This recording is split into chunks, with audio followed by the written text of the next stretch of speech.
Assalamualaikum warahmatullahi wabarakatuh. Para sahabat dimanapun Anda berada, semoga diberikan kesehatan dan rejeki yang barokah, amin amin ya robbal alamin. Dan kembali lagi di channel Cerita Nusantara. Untuk yang baru bergabung jangan lupa silahkan tekan tombol subscribe-nya, like dan share. Jangan lupa komen. Terima kasih. Sejarah berdirinya Kesultanan Banjar. Kesultanan Banjar adalah kerajaan Islam di Kalimantan yang didirikan oleh Raden Samudera atau Sultan Suryansyah. Kerajaan Banjar berdiri pada abad ke-16 hingga abad ke-20, lebih tepatnya dari tahun 1520 hingga 1905. Selama hampir 4 abad berdiri, kesultanan ini mengalami beberapa kali perpindahan ibu kota pemerintahan, hingga yang terakhir di Kayutangi atau sekarang dikenal sebagai Martapura, Kalimantan Selatan. Puncak kejayaan kerajaan Banjar berlangsung pada masa pemerintahan Sultan Mustain Billah, tahun 1595 sampai tahun 1638 Masehi.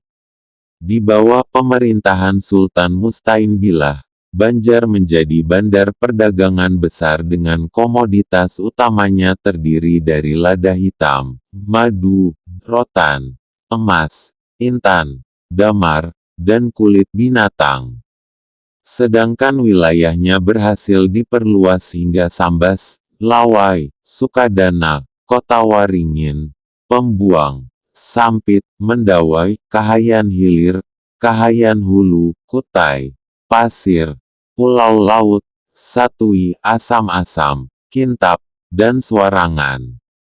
Berdirinya Kesultanan Banjar. Kesultanan Banjar dapat dikatakan sebagai penerus kerajaan bercorak Hindu di Kalimantan, yaitu negara Daha Kuripan atau Amuntai, Gagelang, Pudak Sategal, dan Pandan Arum. Sejarah kerajaan Banjar pun tidak lepas dari negara Daha, kerajaan Hindu yang pernah berkuasa saat itu. Raja negara Daha, Raden Sukarama, mewasiatkan tahta kerajaan kepada cucunya, Raden Samudera. Namun, anak Raden Sukarama, Pangeran Tumenggung, merebut tahta hingga memaksa Raden Samudera melarikan diri dan bersembunyi di daerah hilir Sungai Barito karena nyawanya terancam. Dalam pelariannya, Raden Samudera membentuk kesepakatan dengan komunitas Melayu. Komunitas Melayu mau menjadi pelindung dan membantu Raden Samudera merebut kembali tahtanya asalkan mereka tidak perlu membayar upeti kepada negara Daha. Untuk merebut kembali tahtanya, Raden Samudera meminta bantuan kerajaan Demak.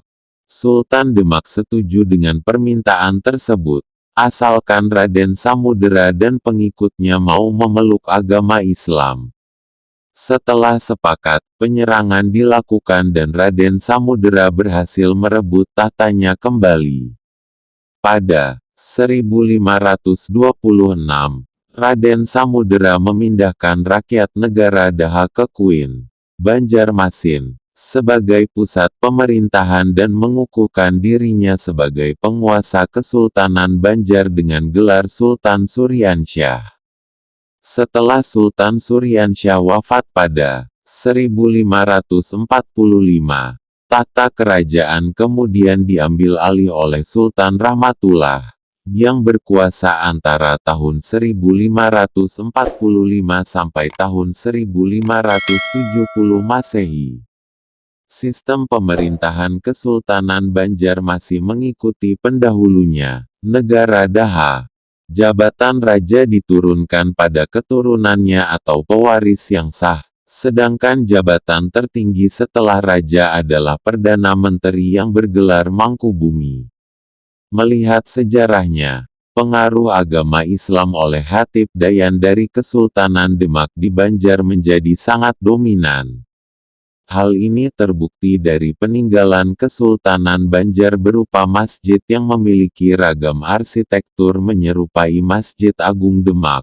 Terima kasih sudah nyimak cerita ini. Bila mana ada kekurangan atau kesalahan mohon maaf yang sebesar-besarnya, karena kebenaran hanya milik Tuhan semata.